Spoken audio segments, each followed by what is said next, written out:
जीवन में कभी कभी थकान केवल शारीरिक नहीं होती, बल्कि आत्मा भी इस संसार के शोर से थक जाती है।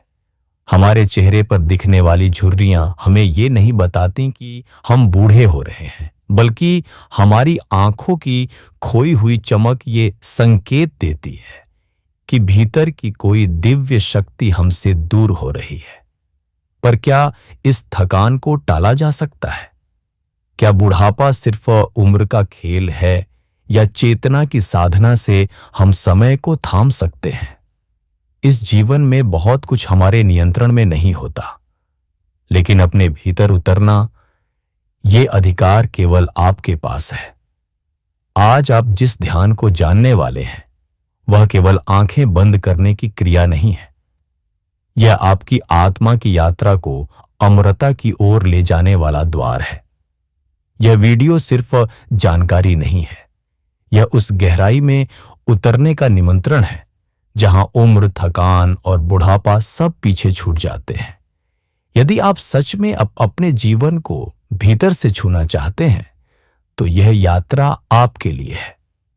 प्यारे साधकों, इस यात्रा को अधूरा मत छोड़ना, और हां, अपने अनुभव कमेंट में जरूर साझा करना। तो चलिए शुरू करते हैं। जिसे आप बुढ़ापा समझते हैं, वह शरीर का अंतिम काल नहीं, बल्कि चेतना से कट जाने की प्रतिक्रिया है। परमहंस योगानंद जी कहते थे, मनुष्य का शरीर नश्वर है, पर चेतना यदि जागृत हो जाए तो समय उस पर असर नहीं करता। ध्यान वह विज्ञान है जिसमें समय की धार को पलटने की क्षमता छिपी है। क्या आपने कभी रुककर सोचा है कि हम दिन भर किस ओर दौड़ रहे हैं? क्या वह दौड़ हमें जवानी की ओर ले जा रही है, या बुढ़ापे के गर्त में धकेल रही है? क्या जीवन की तेज रफ्तार ही हमारी ऊर्जा को सोख रही है? और सबसे बड़ा सवाल, क्या हम सच में जी रहे हैं या बस धीरे धीरे मिट रहे हैं? योगानंद जी की साधना में ध्यान केवल मानसिक शांति नहीं देता, वह एक ऐसा आत्मिक पुनर्जन्म है जो भीतर की बासी ऊर्जा को हटाकर नवीन ऊर्जा का संचार करता है।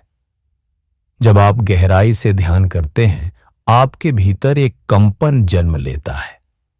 यह कंपन कोशिकाओं में प्राण फूंकता है, रक्त में गति देता है और हृदय की धड़कनों को दिव्यता से भर देता है। परमहंस योगानंद जी के अनुसार, ध्यान की सही विधि में एक ऐसा पल आता है जहां शरीर समय की पकड़ से छूट जाता है। वहीं से बुढ़ापा उलटने लगता है। कोई चमत्कार नहीं होता, बल्कि यह उस साधक की सत्यनिष्ठ साधना का परिणाम होता है जो प्रतिदिन भीतर उतरता है और भीतर से उम्र की पकड़ को ढीला करता है। आपसे कोई यह नहीं कहेगा कि ध्यान करें और जवान हो जाएं, पर जो यह साधना करता है, वह स्वयं जान लेता है कि ऊर्जा में नयापन आ रहा है, आंखों में चमक लौट रही है और शरीर की थकान जैसे धुल रही है। क्या ध्यान की यह शक्ति केवल कुछ महापुरुषों के लिए है, या कोई सामान्य व्यक्ति भी इसे प्राप्त कर सकता है? आपको उत्तर खुद खोजने होंगे। ध्यान कोई तर्क का विषय नहीं, यह अनुभूति का द्वार है। जिस दिन आप भीतर उतर जाएंगे, आपको शब्दों की आवश्यकता नहीं पड़ेगी, आपका अनुभव स्वयं बोलेगा। पर क्या यह ध्यान कोई तकनीक है, या यह कोई रहस्य है जिसे योगानंद जी ने केवल कुछ लोगों को सौंपा? क्या हम भी उस विधि को जान सकते हैं? ध्यान कोई कर्मकांड नहीं, यह भीतर उतरने की एक मौन प्रक्रिया है जहां न शब्द चलते हैं, न समय चलता है, तो केवल प्राण का स्पंदन। परमहंस योगानंद जी ने ध्यान सिखाने के लिए न तो मंदिर की जरूरत बताई और न ही किसी विशेष स्थान की। उन्होंने कहा, जहां मन शांत हो, वहीं तुम्हारा ध्यान स्थल है। लेकिन क्या मन आसानी से शांत होता है? यहां से सवाल जन्म लेता है, मन को रोका कैसे जाए?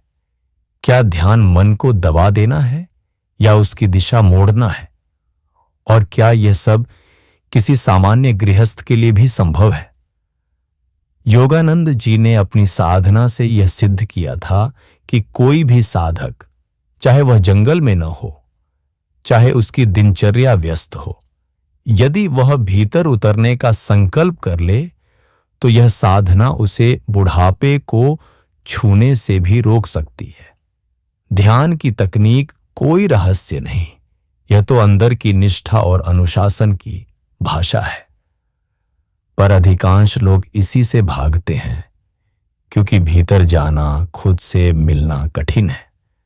आपसे कोई नहीं पूछेगा कि आपने दिन में कितने काम किए, लेकिन आपकी आत्मा आपसे हर दिन पूछती है, तुमने मुझे आज कितनी देर सुना? यह प्रश्न जिसे हम टालते रहते हैं, वही धीरे धीरे बन जाता है बुढ़ापे की सबसे बड़ी आवाज। जब तक आप भीतर की पुकार को टालते रहेंगे, शरीर थकता जाएगा, प्राण बिखरता जाएगा और जीवन शेष होते हुए भी अधूरा लगेगा। योगानंद जी कहते थे, ध्यान केवल आंखें बंद करने का नाम नहीं, बल्कि अपने भीतर एक द्वार खोलने का साहस है। और यह साहस तब पैदा होता है जब आप एक दिन अपने आप से पूछते हैं, क्या मैं वाकई जी रहा हूं या बस धीरे धीरे मिट रहा हूं? ध्यान की यह विधि कोई रहस्य नहीं, बल्कि एक शुद्ध अनुभव है जो हर साधक के लिए खुला है, जो यह स्वीकार करे कि बाहर की दुनिया से ज्यादा भीतर का सन्नाटा सत्य है। लेकिन जब कोई साधक भीतर उतरना शुरू करता है, तो सबसे पहले उसका सामना किससे होता है? प्रकाश से या अंधकार से? जब साधक पहली बार भीतर की यात्रा पर उतरता है, तो उसे प्रकाश नहीं मिलता, मिलता है अंधकार।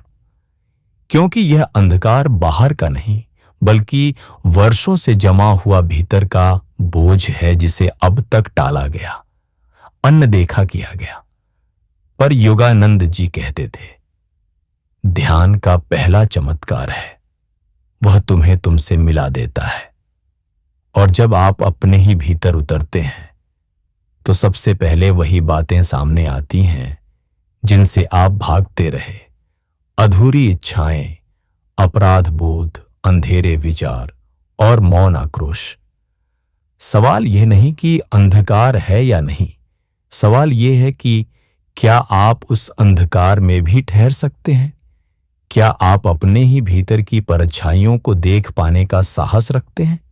क्योंकि जहां परछाई होती है, वहीं कहीं न कहीं प्रकाश का स्रोत भी होता है। योगानंद जी की साधना यही सिखाती है कि जो साधक अंधकार से डरता नहीं, वह अंततः उस दिव्यता तक पहुंचता है जहां उम्र, शरीर और समय सब क्षणिक लगने लगते हैं। लेकिन यह राह आसान नहीं है। ध्यान करते हुए जब भीतर उतरना शुरू होता है, तो मन विचलित करता है। कभी बीते हुए दृश्य, कभी भविष्य की चिंता, तो कभी शरीर की असहजता। तो क्या ध्यान में बैठने का मतलब यही बेचैनी सहना है, या उस बेचैनी के पार जाना है? और उस पार क्या होता है? योगानंद जी बताते हैं कि जब मन पूरी तरह थमता है, तब एक पल आता है जब भीतर से एक कंपन फूटता है, जिसे उन्होंने spinal current of divine energy कहा। यह कोई भावनात्मक कल्पना नहीं, यह एक अनुभव है जो साधक को इस सत्य से जोड़ता है, मैं शरीर नहीं हूं, मैं समय नहीं हूं, मैं चेतना हूं। और यही क्षण होता है जब ध्यान बुढ़ापे को रोकना नहीं, बल्कि उम्र की परिभाषा को ही पलटना शुरू कर देता है। जिस शरीर को हम थकता हुआ समझते हैं, वह पुनः ऊर्जावान हो उठता है, क्योंकि अब वह सिर्फ भोजन पर नहीं, प्राण पर, ध्यान पर और दिव्यता पर जीवित है। यह कोई चमत्कार नहीं, बल्कि यह उस साधना का फल है जिसमें साधक हर दिन भीतर की यात्रा पर उतरता है और वहां उस मौन शक्ति से जुड़ता है जो समय को स्पर्श कर सकती है और रोक सकती है। पर यह शक्ति भीतर से कैसे उत्पन्न होती है? क्या यह किसी विशेष तकनीक से आती है या केवल प्रेम और समर्पण से?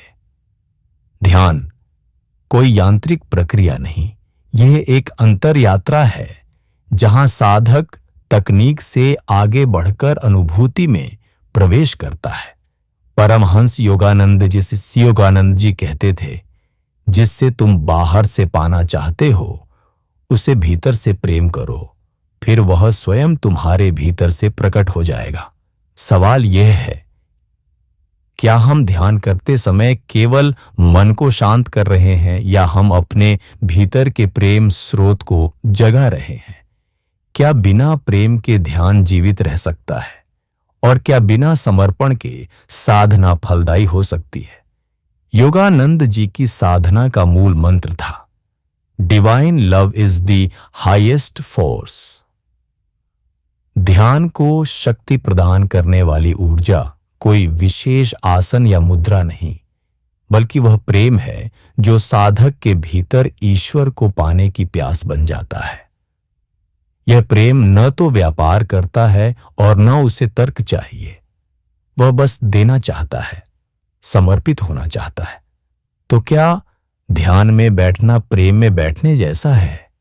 हां, ध्यान उसी क्षण जीवित होता है जब आपकी आत्मा भीतर कहती है, हे परमात्मा, मैं तैयार हूं स्वयं को तुझ में विलीन करने के लिए। पर प्रेम और समर्पण के बीच एक दीवार है, अहंकार की दीवार। यह दीवार उस साधक को रोकती है जो ध्यान को उपलब्धि बनाना चाहता है, न कि अर्पण। तो क्या ध्यान कोई उपलब्धि नहीं है? ध्यान उपलब्धि तब बनता है जब आप मैं को अर्पण करते हैं, और वही अर्पण उम्र के प्रभाव को भी धीमा कर देता है। बुढ़ापा शरीर में नहीं आता, वह उस क्षण आता है जब आप भीतर से थक जाते हैं या भीतर से टूट जाते हैं। और ध्यान यदि प्रेम पूर्वक किया जाए तो वह टूटे हुए भीतर को दिव्यता की छाया में सहेजता है, नवजीवन से भरता है। पर सवाल यह है, प्रेम और समर्पण को भीतर कैसे जगाया जाए? क्या वह केवल ग्रंथ पढ़कर आएगा या वह किसी अनुभव की आग से जन्म लेगा? योगानंद जी के अनुसार जब साधक केवल पाने नहीं बल्कि स्वयं को अर्पित करने आता है, तब भीतर की शक्ति स्वतः जाग जाती है और वही शक्ति मन को पार कर जाती है, शरीर की थकावट को मिटा देती है और समय को झुकने पर विवश कर देती है।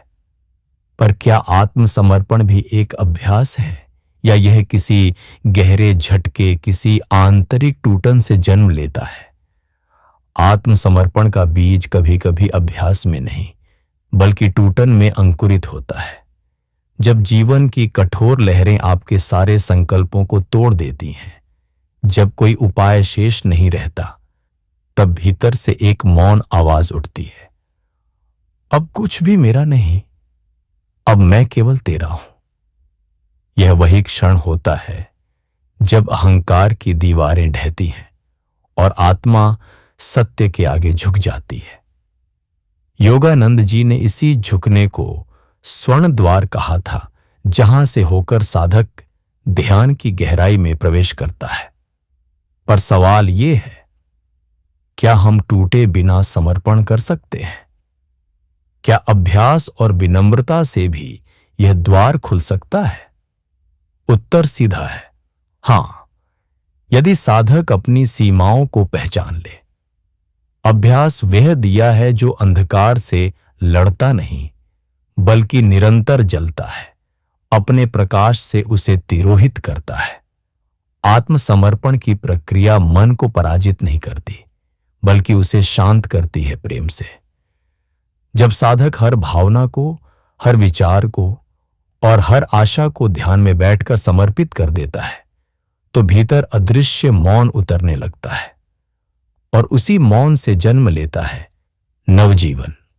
वह नवजीवन जिसमें उम्र का कोई बंधन नहीं होता, क्योंकि वह शरीर की पहचान से नहीं बल्कि आत्मा की चेतना से जुड़ा होता है। सवाल यह है, क्या यह नवजीवन सभी के लिए संभव है या केवल उन योगियों के लिए जो हिमालय में साधना करते हैं? योगानंद जी ने इसी भ्रांति को तोड़ा। उन्होंने सिद्ध किया कि हर मनुष्य, हर गृहस्थ, हर जिज्ञासु यदि वह ध्यान में प्रेम और समर्पण के साथ उतरता है तो उसे वही शक्ति प्राप्त हो सकती है जो वर्षों की तपस्या से मिलने वाली कही जाती है। तो क्या ध्यान से बुढ़ापा रुकता है या वह बुढ़ापे की परिभाषा को ही बदल देता है?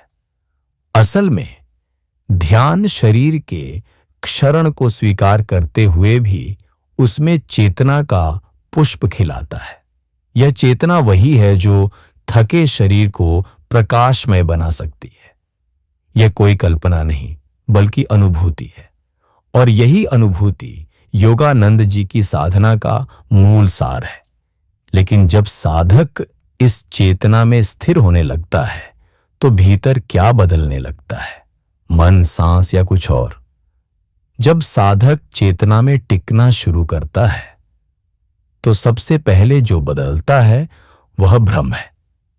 अब तक जो वह मैं समझता था वह दरकने लगता है, जिसे वह अपना मन, अपनी इच्छा, अपनी पहचान मानता था, वह धुंध की तरह छंटने लगती है। परमहंस योगानंद जी कहा करते थे, तुम वह नहीं हो जो सोचते हो, बल्कि वह हो जो सोचने से परे है। तो क्या चेतना में स्थिर होना सोच से मुक्त हो जाना है? नहीं, यह सोच के पार जाकर एक स्थिर मौन बिंदु में टिक जाना है। यह बिंदु मन का नहीं होता, यह प्राण का भी नहीं होता। यह तो उस सूक्ष्मतम अनुभूति का केंद्र होता है जहां मैं और ईश्वर के बीच कोई दूरी नहीं रह जाती। अब साधक का मन विचारों की गति नहीं बल्कि प्रकाश की गहराई को छूता है, और प्राण अब शरीर को चलाने वाली ऊर्जा नहीं बल्कि अंतर यात्रा की अग्नि बन जाते हैं। ध्यान अब केवल बैठने की क्रिया नहीं रह जाती बल्कि होने की अवस्था बन जाती है। प्रश्न यह है, क्या यह अवस्था केवल अनुभवी योगियों को ही मिलती है या कोई सच्चा साधक, भले ही साधारण जीवन में हो, इस प्रकाश को छू सकता है? योगानंद जी का जीवन इस प्रश्न का उत्तर था। उन्होंने दिखाया कि चेतना में स्थिर होना किसी पहाड़ की गुफा का अधिकार नहीं है बल्कि हृदय की सच्चाई का वरदान है। यह स्थिरता उतार चढ़ाव के बीच स्थायी रहती है। बाहर कुछ भी घटे, भीतर एक शांत नाड़ी बहती रहती है जो कहती है, मैं समय का अंश नहीं हूं। और यहीं से ध्यान केवल मानसिक प्रक्रिया नहीं बल्कि काल को पार करने की साधना बन जाता है। बुढ़ापा, बीमारी, थकावट अब साधक को पकड़ नहीं पाते क्योंकि उसका ध्यान उसे उस स्रोत से जोड़ चुका होता है जहां शरीर से परे अमृत बहता है। अब वह मृत्यु को नहीं टालता बल्कि उसे देखता है जैसे कोई नदी अपने ही तट को देखती हो। यह दृष्टि साधारण नहीं होती। तो क्या साधक इस स्थिति में सर्वज्ञ हो जाता है या वह और भी विनम्र हो जाता है? उत्तर छिपा है उस मौन में जो ध्यान के बाद भी साधक के भीतर बना रहता है। वह मौन बोलता नहीं पर भीतर सब कह देता है। लेकिन जब यह मौन गहराता है तो क्या भीतर कोई नई आवाज जन्म लेती है या फिर सब कुछ शून्य में विलीन हो जाता है? ध्यान का मौन शून्यता नहीं है बल्कि पूर्णता की भाषा है। साधक जब उस मौन में डूबता है तो भीतर कोई आवाज नहीं आती बल्कि सारी आवाजें समाप्त हो जाती हैं, और फिर जो उठता है वह किसी शब्द का नहीं होता, किसी भाषा का नहीं होता, वह होता है प्रत्यक्ष अनुभव। पर यह अनुभव इतना सूक्ष्म होता है कि केवल पूर्ण समर्पण और पूरी शुद्धता से भरा मन ही उसे ग्रहण कर सकता है।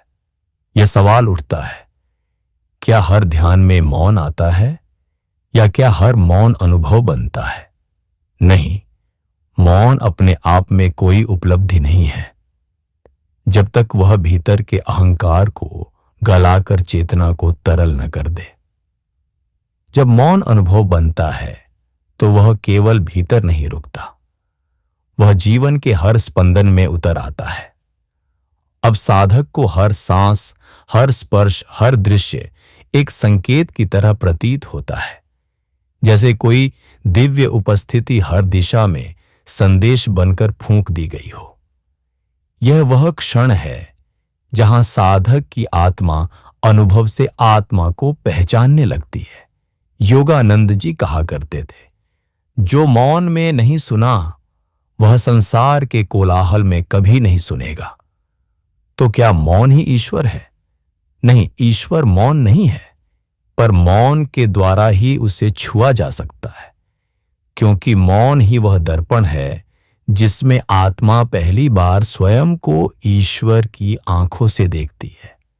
अब प्रश्न यह है, क्या यह देखना भी एक भ्रम हो सकता है? क्या कहीं यह ध्यान भी एक मानसिक खेल बन सकता है? बिल्कुल, यदि साधक की भक्ति में प्रेम की सच्चाई न हो। सच्चा ध्यान शुद्ध प्रेम से ही जन्मता है।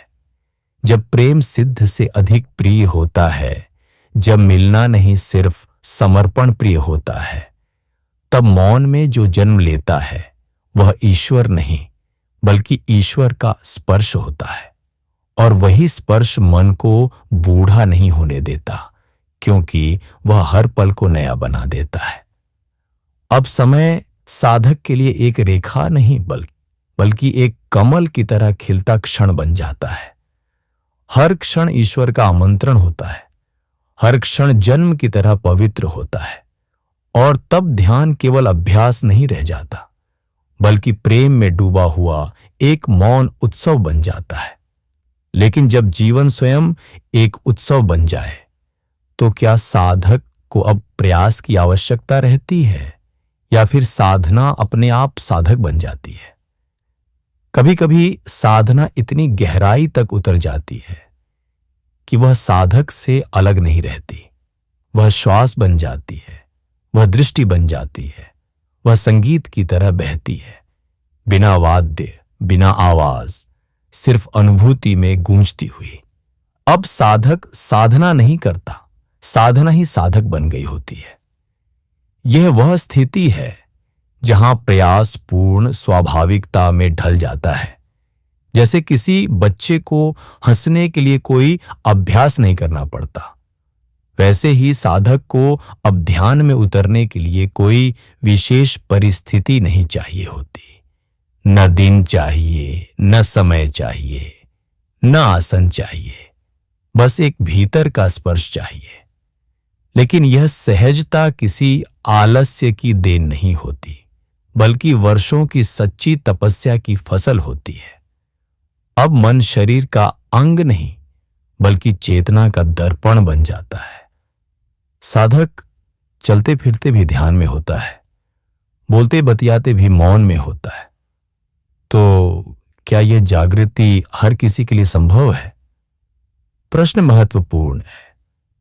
क्या यह सब केवल परमहंस योगानंद जैसे महायोगियों तक सीमित है, या फिर एक गृहस्थ, एक किसान, एक विद्यार्थी जो भीतर से ईमानदार है, क्या वह भी इस स्थिति को पा सकता है?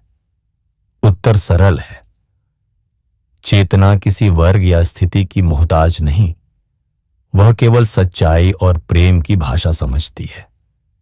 यदि भीतर ईमानदारी है तो ध्यान स्वयं ही साधना बन जाता है, प्रार्थना स्वयं ही उत्तर बन जाती है। लेकिन इस सरलता में भी एक रहस्य है। जैसे कोई नदी कभी नहीं पूछती उसे किनारे किसने दिए, वैसे ही साधक अब प्रश्न नहीं करता, बस प्रवाह बन जाता है। अब वह कहीं जाना नहीं चाहता, क्योंकि वह जान चुका होता है जो खोज रहा था वह तो उसके भीतर पहले से ही था। तो क्या यह अंत है साधना का? नहीं, यह तो एक और आरंभ है। अब साधना ईश्वर को पाने का साधन नहीं, बल्कि ईश्वर को अनुभव करने का नृत्य बन जाती है। हर क्षण एक मंत्र बन जाता है, हर दृष्टि एक पूजा बन जाती है, हर मौन एक गर्भ है जिसमें ईश्वर की उपस्थिति पल रही होती है। अब साधक नहीं जानता कि वह ध्यान कर रहा है या जी रहा है, क्योंकि उसका जीवन ही ध्यान बन चुका होता है। लेकिन जब ध्यान जीवन बन जाए तो क्या जीवन भी ध्यान के उत्तर देने लगता है? ध्यान जब केवल अभ्यास नहीं रहता बल्कि जीवन बन जाता है, तो फिर जीवन भी साधक से संवाद करने लगता है। हर घटना, हर व्यक्ति, हर परिस्थिति एक संकेत बन जाती है। कोई शब्दों में कुछ कह रहा होता है, लेकिन साधक उसके मौन में छुपे हुए भाव को सुन रहा होता है। कोई दृश्य बाहर घट रहा होता है, पर साधक भीतर की हलचल को पहचान रहा होता है। अब प्रश्न यह नहीं रहता ध्यान कब करना है, बल्कि प्रश्न बदल जाता है ध्यान से कैसे जीना है। क्या आप कभी इस ओर रुके हैं? क्या कभी ऐसा लगा है कि कोई साधारण बात भी आपके भीतर कोई असाधारण कंपन छोड़ गई? क्या कभी किसी क्षण ने आपको सोचने पर मजबूर किया है कि यह संयोग नहीं था? यह वही क्षण होता है जहां जीवन ध्यान के उत्तर देने लगता है। अब साधक पूछता नहीं, बस सुनता है। वह जानता है प्रश्न वही है, उत्तर वही है, लेकिन अब जागने वाला मन बदल गया है। ध्यान की यह अवस्था साधक को अलग नहीं बनाती, बल्कि सबसे अधिक जुड़ा हुआ बना देती है। अब वह प्रकृति को देखता है तो उसमें कोई बाहर नहीं होता। वह हर पत्ते में, हर चहकती चिड़िया में, हर बहती हवा में अपना ही प्रतिबिंब देखता है। पर क्या यह भ्रम है? क्या यह भावुकता है? या फिर यही सत्य है जिसे हम भूल गए थे? साधक अब यह तय नहीं करता कि कौन सही है, कौन गलत। वह सिर्फ देखता है पूर्ण स्वीकार और पूर्ण मौन से। अब जीवन ध्यान को निर्देश नहीं देता, बल्कि ध्यान जीवन को दिशा देने लगता है। यह वह मोड़ है जहां साधक का होना सिर्फ अस्तित्व नहीं, बल्कि आशीर्वाद बन जाता है। वह जिस ओर चलता है वहां ऊर्जा बदलती है। वह जहां मौन से बैठता है वहां कंपन बदलते हैं। उसका होना शब्दों से अधिक प्रभावशाली होता है। तो क्या अब साधक को कुछ करना शेष है? हां, अब वह करता नहीं है, करने का माध्यम बनता है। अब वह जीता नहीं है, जीवन स्वयं उससे बहता है। यहां साधक नायक नहीं होता, न ही उपदेशक। वह एक माध्यम, एक सेतु, एक मौन झरना होता है, और वही झरना दूसरों की आत्मा को शीतल करता है, बिना प्रचार, बिना प्रयास। लेकिन जब साधक माध्यम बन जाए तो क्या ईश्वर स्वयं उसमें बोलने लगता है? जब भीतर की शुद्धता पूर्ण रूप से स्थिर हो जाती है, जब इच्छाएं मौन हो जाती हैं, और जब साधक अब कुछ नहीं चाहता, तब कोई और उसके भीतर बोलने लगता है। शब्द वही रहते हैं, लेकिन अर्थ बदल जाते हैं। देखने वाला वही होता है, लेकिन दृष्टि दिव्य हो जाती है। अब साधक कुछ कहने के लिए नहीं बोलता, बल्कि जो भीतर उमड़ रहा है वह शब्दों में स्वतः ढलने लगता है। जैसे कोई संगीतकार जब रियाज से परे हो जाता है तो राग नहीं बजाता, स्वर स्वयं बहते हैं। ठीक वैसे ही अब साधक ध्यान नहीं करता, बल्कि ध्यान साधक के माध्यम से इस संसार से बात करता है। अब मौन कोई साधन नहीं रह जाता, वह स्वयं एक भाषा बन जाता है। क्या आपने कभी किसी व्यक्ति को देखा है जो कुछ बोले बिना भी आपके भीतर कुछ गहराई तक छू जाता है? ऐसा क्यों होता है? क्योंकि वह व्यक्ति अब स्वयं में नहीं होता, वह किसी बड़ी चेतना का आश्रय होता है। परमहंस योगानंद जी को देखिए, उनकी आंखों में कोई धार्मिक किताब नहीं थी, बल्कि एक जीवित शांति थी। जो उन्हें देखता था वह खुद को देखने लगता था। क्या यह कोई चमत्कार है या यह उसी मौन साधना की परिणति है जिसमें व्यक्ति धीरे धीरे अपने मैं से दूर होता चला जाता है? अब कोई पहचान शेष नहीं रहती, न जात न मत न मतभेद, सिर्फ एक शुद्ध कंपन जिसमें सब कुछ समाहित है। अब साधक कुछ साबित नहीं करता, क्योंकि अब वह स्वयं ईश्वर का प्रतिबिंब है। हर वाणी अब किसी शिक्षित दिमाग से नहीं आती, बल्कि उस मौन स्रोत से आती है जहां सब कुछ पहले से ही स्पष्ट है। तो क्या अब यात्रा समाप्त हो जाती है? नहीं, अब यात्रा अनंत हो जाती है, क्योंकि अब साधक जान चुका होता है कि कोई अंत नहीं है, और जो अंत जैसा दिखता है वह भी किसी नए आरंभ की दहलीज है। अब साधक न भविष्य चाहता है न अतीत होता है, वह सिर्फ क्षण को पूर्णता से जीता है, और यह क्षण इतना पूर्ण होता है कि उसमें ईश्वर स्वयं बोल उठता है। जब क्षण में ईश्वर बोलता है तो क्या साधक स्वयं मौन हो जाता है? जब कोई साधक अंतर मन की अंतिम सीढ़ियों तक पहुंच जाता है, जहां शब्द भी रुक जाते हैं, जहां विचार भी धीरे धीरे पिघल जाते हैं, तो वहां क्या बचता है? मौन। लेकिन यह मौन चुप्पी नहीं है, यह वह मौन है जिसमें ईश्वर स्वयं गूंजता है। अब साधक न कुछ कहना चाहता है, न कुछ जानना, क्योंकि जानने वाला अब स्वयं अज्ञेय में विलीन हो चुका होता है। क्या आपने कभी ऐसा अनुभव किया है कि आप किसी शांत वातावरण में बैठे हैं और अचानक आपको खुद का अस्तित्व भी हल्का लगने लगता है? वो क्षण जब कोई संघर्ष नहीं होता, कोई विचार नहीं होता, सिर्फ एक शुद्ध उपस्थिति होती है। वही मौन है, वही ध्यान का शिखर है, वही साधना की पूर्णता है। अब साधक किसी मंजिल की बात नहीं करता, वह तो हर क्षण को मंजिल की तरह जीने लगता है। इस मौन की एक विशेषता होती है, यह किसी और को कुछ सिखाने नहीं आता, बल्कि जो इसके निकट आता है वह स्वतः बदलने लगता है। अब साधक कोई शब्द नहीं देता, लेकिन उसकी उपस्थिति दर्शन का आह्वान बन जाती है।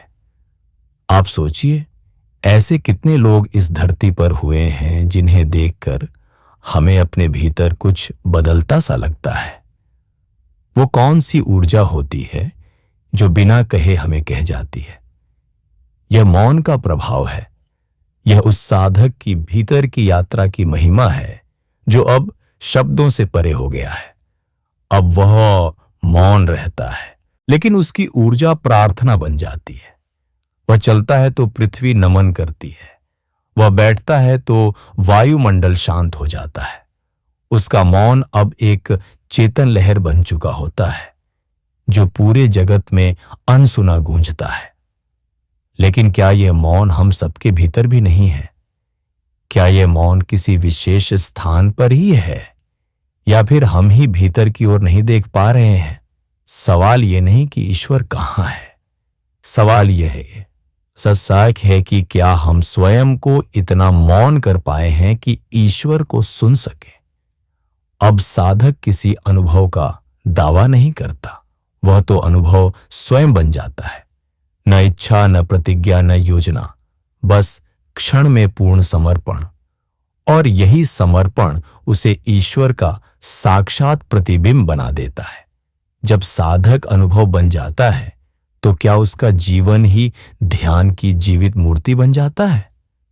कभी कभी कोई व्यक्ति कुछ कहता नहीं, फिर भी हम उसकी उपस्थिति में भीतर तक हिल जाते हैं। यह केवल प्रभाव नहीं होता, यह वह अवस्था होती है जहां कोई व्यक्ति स्वयं अनुभव बन चुका होता है। अब वह साधक नहीं, न ही कोई शिक्षक या वक्ता, अब वह केवल प्रवाहमान अनुभूति है। चलता है तो ध्यान चलता है, देखता है तो प्रेम झलकता है, और चुप रहता है तो पूरा ब्रह्मांड उसकी मौन भाषा में बोलता है। ध्यान अब उसकी क्रिया नहीं बल्कि स्वभाव बन जाता है। ठीक जैसे नदी को बहना आता है, सूरज को चमकना आता है, वैसे ही उस साधक को हर क्षण ध्यानपूर्ण रहना आता है। क्या आपने कभी सोचा है क्यों कुछ साधुओं या महापुरुषों की तस्वीरें देखते ही आंखें भीग जाती हैं? क्यों कोई किताब पढ़ते पढ़ते अचानक दिल कांपने लगता है? वह इसलिए नहीं कि कुछ शब्द अच्छे हैं, बल्कि इसीलिए कि वह किसी ऐसे जीवन से निकले हैं जो स्वयं ध्यान का जीवित रूप था। अब साधक कोई रोल नहीं निभाता, वह अब जीवन के हर दृश्य में ईश्वर का रंग बन जाता है। मंदिर उसकी आंखों में है, प्रार्थना उसकी सांसों में, और ध्यान उसके जीवन का नियमित स्पंदन। वह बैठा हो या चलता हो, चुप हो या बोल रहा हो, हर क्षण एक जीवित ध्यान बन जाता है। और सबसे सुंदर बात यह होती है, अब वह दूसरों को बदलने की कोशिश नहीं करता। अब वह सिर्फ स्वयं को जीता है, इतनी सच्चाई से, इतनी पारदर्शिता से कि जो भी उसके पास आता है वह स्वयं बदलने को विवश हो जाता है। क्या यह संभव है? क्या हम ऐसा जीवन जी सकते हैं जो दूसरों को शब्दों से नहीं बल्कि मौन अनुभूतियों से बदल दे? परमहंस योगानंद जी ने अपने जीवन से यही दिखाया। उनकी साधना कोई कर्मकांड नहीं थी, वह तो हर क्षण की एक प्रकट प्रार्थना थी। उन्होंने कहा, तुम ध्यान कर रहे हो या नहीं यह महत्वपूर्ण नहीं, महत्व यह है कि तुम्हारा जीवन कितना ध्यानमय हो चुका है। अब साधक कुछ नहीं चाहता, क्योंकि जो स्वयं ध्यान बन गया है उसके लिए तो हर क्षण ईश्वर है। इस स्थिति में साधक न किसी को दोष देता है, न किसी से शिकायत करता है। वह जान चुका है कि सब कुछ उसी चेतना का विस्तार है। अब जीवन कोई संघर्ष नहीं है, अब जीवन एक मौन उत्सव बन जाता है। हर पीड़ा में कोई संदेश होता है, हर खुशी में कोई विसर्जन, और हर क्षण में ईश्वर स्वयं उपस्थित। जब जीवन स्वयं ध्यान बन जाए तो क्या मृत्यु भी केवल एक और ध्यान का द्वार बन जाती है? मृत्यु, जिसका नाम सुनते ही लोग कांप जाते हैं, लेकिन वही मृत्यु साधक के लिए एक परम आह्वान बन जाती है। एक ऐसा द्वार जहां से होकर आत्मा अपनी सबसे गहरी उड़ान भरती है। जिसे दुनिया अंत कहती है, उसे साधक एक नए आरंभ का प्रवेश द्वार मानता है। पर यह कैसे संभव है? क्योंकि जिसने जीवन को ध्यान में जिया हो, वह मृत्यु को डर की तरह नहीं देखता, बल्कि एक और ध्यान की गहराई की तरह अनुभव करता है। अब वह मृत्यु से भागता नहीं, वह उसे स्वीकार करता है, आलिंगन करता है। क्यों? क्योंकि वह जान चुका होता है कि हम शरीर नहीं हैं, न ही विचार हैं, बल्कि शुद्ध चेतना है जो केवल रूप बदलती है। परमहंस योगानंद जी ने अपनी साधना के अंतिम क्षणों में भी जो स्थिरता, जो मुस्कान, जो मौन भरा तेज था, वह इस सत्य का प्रमाण था। उन्होंने मृत्यु को नहीं आने दिया, बल्कि स्वयं उसे आमंत्रित किया। ध्यान में, मौन में, प्रेम में। क्या कोई साधक ऐसा हो सकता है जो मृत्यु को देखकर डरता नहीं, बल्कि उसे पहचान कर नमस्कार करता है? क्या आप सोच सकते हैं कि जब श्वास थमे तब दिल में डर नहीं, बल्कि गहराई का संगीत गूंजे? यह संभव है, लेकिन तब जब हमने जीवन को सच्चे ध्यान में जिया हो। ध्यान ऐसा नहीं जो केवल 1 घंटे तक किया जाए, बल्कि जो हर सांस में रच जाए, हर दृष्टि में उतर जाए, हर मौन में बसा हो। जब साधक इस स्तर तक पहुंचता है, तो मृत्यु केवल रूपांतरण का एक क्षण बन जाती है। वह जानता है कि मैं मिट नहीं रहा, मैं बस एक और यात्रा पर निकल रहा हूं। इसलिए सच्चे साधक की मृत्यु शांत होती है, गंभीर होती है और दिव्य होती है। वहां चीख नहीं होती, वहां रुदन नहीं होता, वहां एक ध्यानमय विदाई होती है। क्या ऐसा जीवन आप नहीं जीना चाहेंगे, जिसका अंत मौन की महिमा में डूबा हुआ हो? क्या मृत्यु के क्षण में आप यह कहना नहीं चाहेंगे, मैंने जीवन को ईश्वर की तरह जिया, अब मृत्यु को भी ईश्वर की गोद समझकर स्वीकार करता हूं? यह वह स्थिति है जहां ध्यान केवल ध्यान नहीं, बल्कि जीवन और मृत्यु दोनों का सेतु बन जाता है। अब साधक मृत्यु के पार भी ध्यान में रहता है, क्योंकि उसकी चेतना किसी शरीर, किसी सीमा से बंधी नहीं रहती। अब वह अनंत का अंश बन जाता है और वही उसकी सिद्धि होती है। जब साधक मृत्यु के पार भी ध्यानमग्न रहता है, तो क्या चेतना स्वयं अमृतत्व का अनुभव बन जाती है?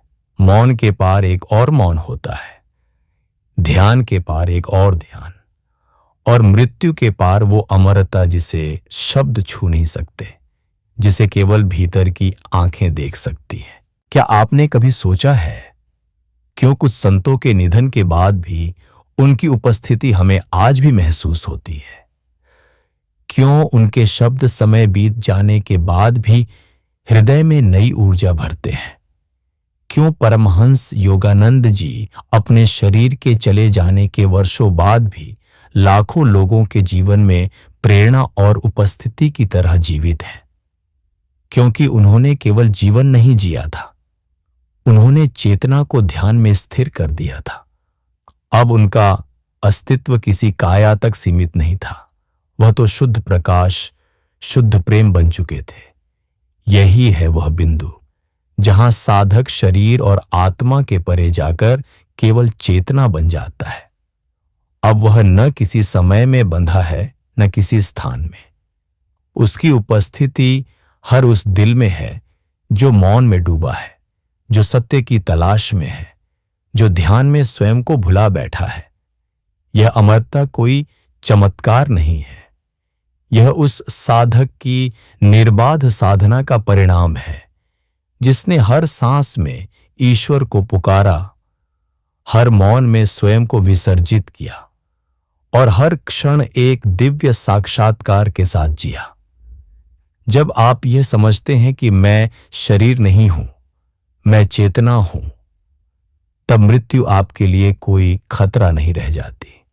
और जब यह चेतना ध्यान में स्थिर हो जाती है, तब वह कालातीत बन जाती है। अब साधक का होना उपदेश नहीं देता, लेकिन प्रेरणा बन जाता है।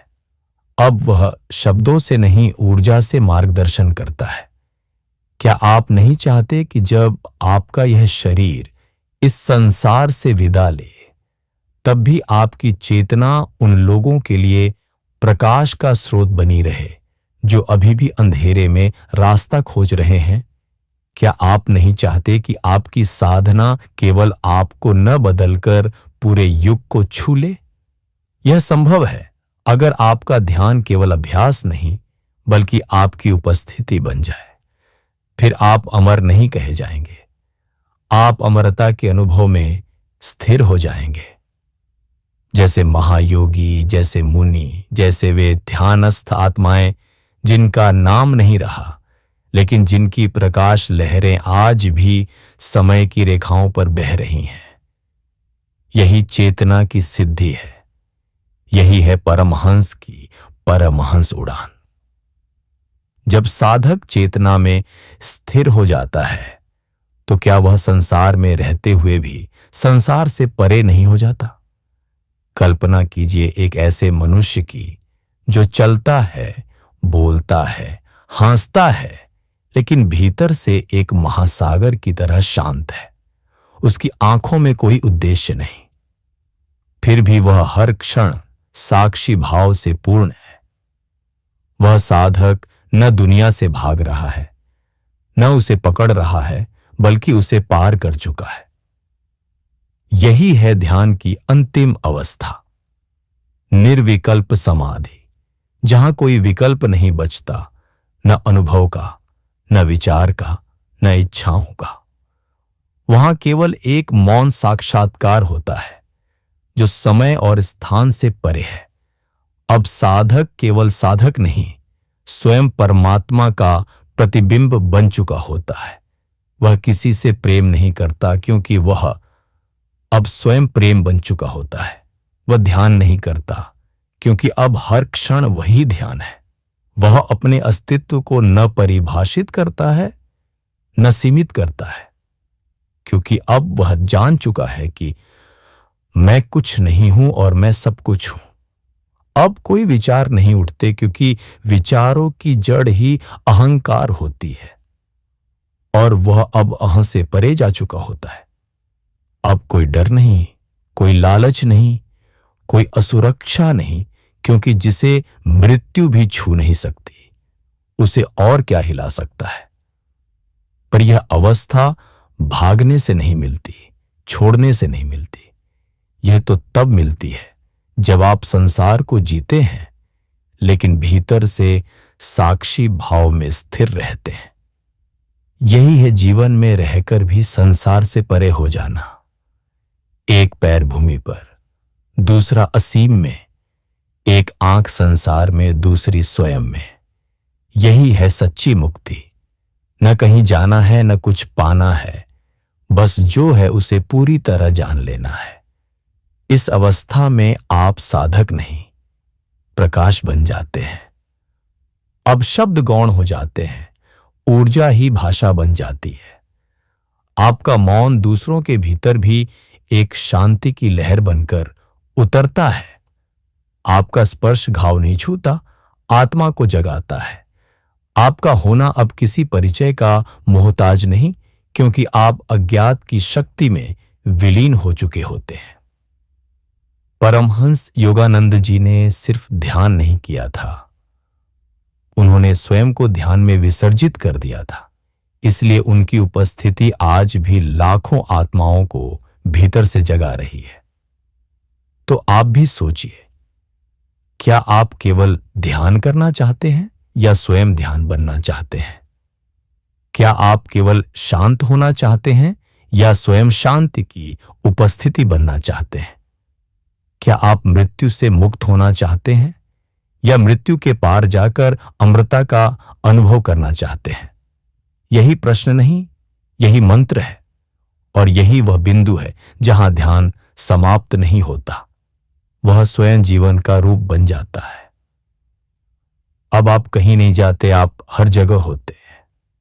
अब आप कुछ नहीं करते, लेकिन आपकी उपस्थिति चेतना का संगीत बन जाती है। अब न कोई आरंभ है न कोई अंत, अब केवल मौन है और मौन ही ध्यान है। ध्यान ही चेतना है और चेतना ही आपका सच्चा स्वरूप है। प्रिय साधक, आपने इस पूरी यात्रा में हमारे साथ जिस तरह एकाग्रता, धैर्य और प्रेम के साथ कदम से कदम मिलाकर चलना स्वीकार किया, वह केवल आपकी जिज्ञासा नहीं, आपकी भीतरी प्यास को दर्शाता है। आपने न केवल सुना, बल्कि हर शब्द को भीतर उतरने दिया, हर भाव को अपने मौन में समाने दिया। यह कोई साधारण वीडियो नहीं था, यह एक मंत्र की यात्रा थी, ध्यान से चेतना तक, आत्मा से परमात्मा तक। आपका यहां तक पहुंचना इस बात का प्रमाण है कि आप केवल दर्शक नहीं, एक जागरूक साधक हैं, एक अमर आत्मा है। हम इस यात्रा के अंत में आपके हृदय से गहराई से धन्यवाद करते हैं कि आपने अपने अमूल्य समय को इस आत्मिक खोज में अर्पित किया। आपका हर लाइक, हर कमेंट सिर्फ प्रोत्साहन नहीं है, वह हमारे बीच के आध्यात्मिक संबंध का प्रतीक है। इस यात्रा का अंत नहीं है, यह तो केवल भीतर की यात्रा का आरंभ है। आपसे विनम्र निवेदन है, यदि इस यात्रा ने आपके हृदय को स्पर्श किया हो तो कृपया इस वीडियो को अपने किसी एक ऐसे प्रियजन तक पहुंचाइए जो शायद आज शांति की तलाश में है। आपके भीतर की लौ अब जल चुकी है, इसे बुझने मत देना। ध्यान करें और सब कुछ पाएं। वही करें जहां से सब कुछ जन्म लेता है। इन्हीं बातों के साथ आपको ढेर सारा प्यार और आशीर्वाद देते हुए मैं विदा लेता हूं।